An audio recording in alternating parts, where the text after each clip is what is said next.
symphysial bone of the forearm and is homologous with the fibula of the lower limb. It has upper end, soft and lower end. 3 parts: upper end, soft and lower end. This is situated in the forearm.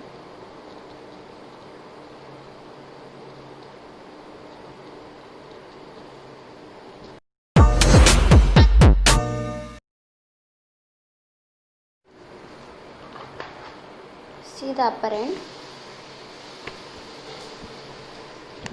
The upper end presents the olecranon and coronoid process and the trochlear and radial notches. This is olecranon process.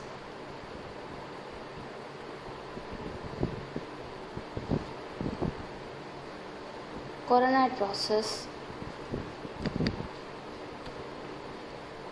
Trochlear notch.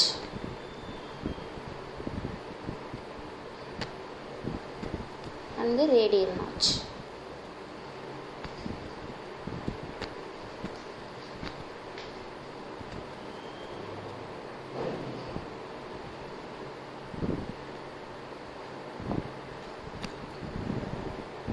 The olecranon process projects upwards from the shaft. It has superior, anterior, posterior, medial and lateral surface. Anterior surface, posterior surface, superior surface, medial surface and lateral surface.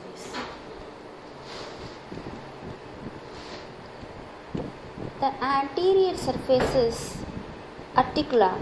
It forms the upper part of the trochlear notch.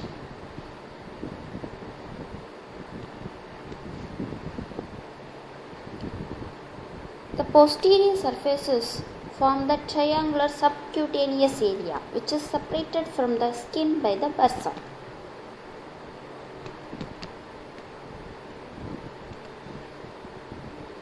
Inferiorly, it is continuous with the posterior border of the shaft of the ulna.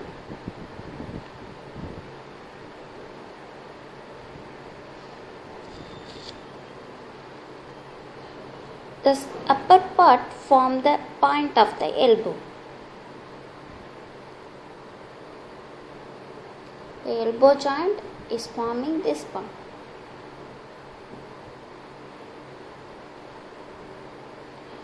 The medial surface is continuous inferiorly with the posterior surface of the shaft. The medial surface is continuation of posterior surface of the shaft.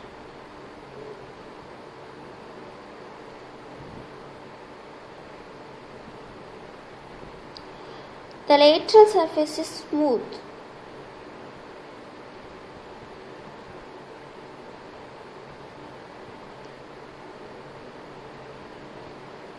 The medial surface is continuous inferiorly with the posterior surface of the shaft.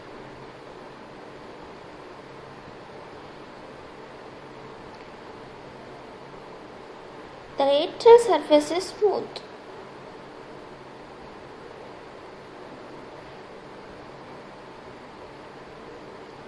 The superior surface is posterior part shows the roughened area.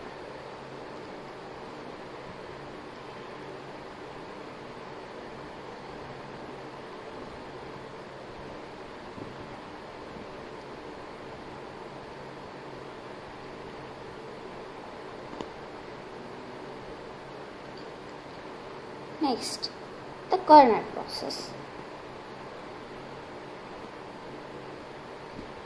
The coronoid process projects forwards from the shaft just below the olecranon process. It is just below the olecranon process. It is called as coronoid process.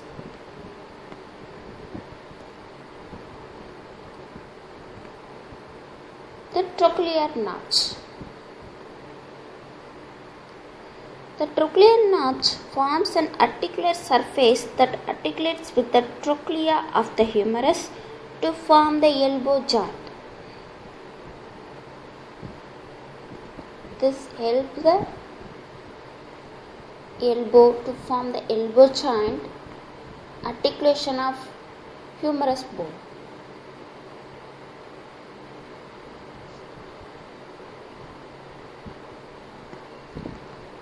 Next, the radius notch. The radial notch articulates with the head of the radius to form the superior radial notch. It combines the radial head and form the radial notch. It is called as radial notch.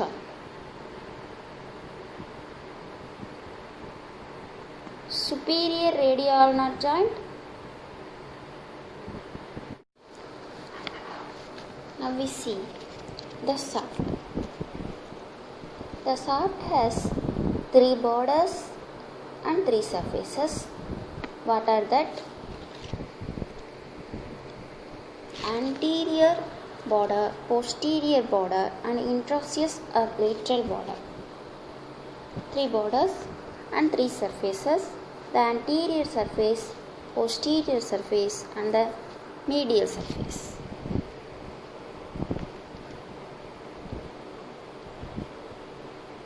First, the borders.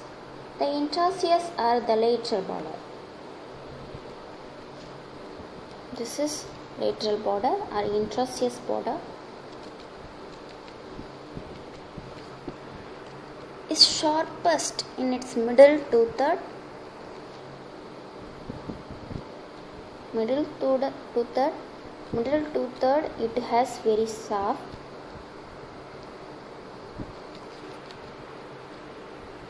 Inferiorly, it can be traced through the lateral side of the head.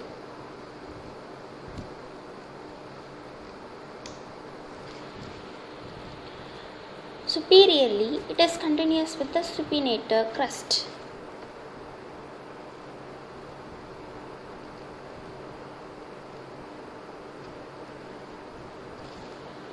Next, the anterior border. The anterior border is thick and rounded. This is thick.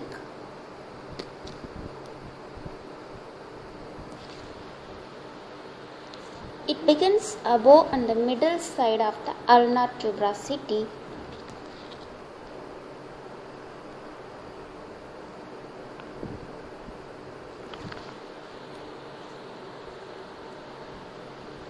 Passes backwards in its lower one-third, terminates at the middle side of the styloid process. Next, the posterior border. The posterior border is subcutaneous. It begins above at the apex of the triangular subcutaneous area of the back, olecranon, and terminates at the base of the styloid process. This is posterior border. It is subcutaneous. Begins from the olecranon subcutaneous area of back.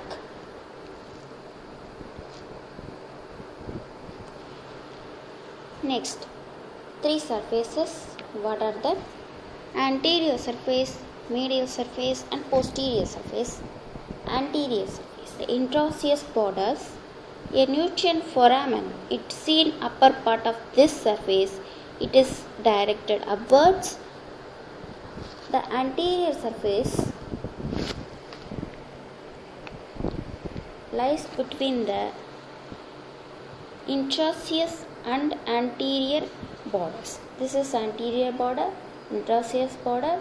Between it have anterior surface. The nutrient foramen lies in upwards. The upper part of the anterior surface, the ulna have the nutrient foramen.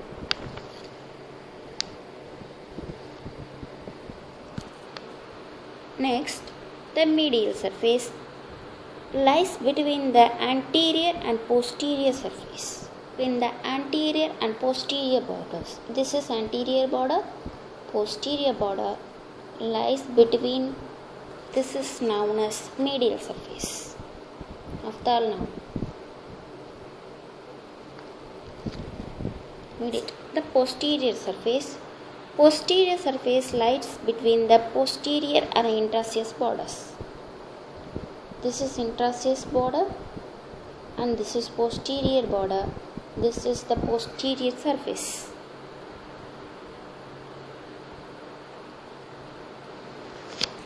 Next, the lower end. Lower end. The lower end is made up of head and styloid process. This is a styloid process. The head articulates with the ulnar notch of the radius to form the inferior radioulnar joint. To form the inferior radioulnar joint. This articulation to the radial bone is called as inferior radioulnar joint. In the spine, we will see the superior radioulnar joint.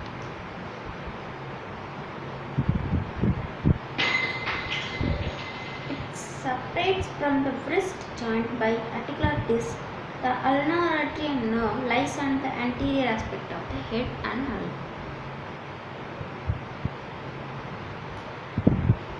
The styloid process.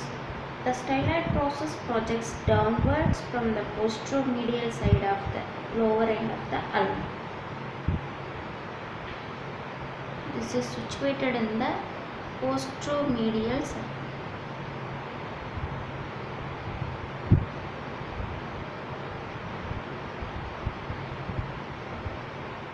Posteriorly between the head and styloid process, there is groove of the tendon of extensor carpi ulnaris. You can see one groove. This groove have one tendon known as extensor carpi ulnaris muscle attachment.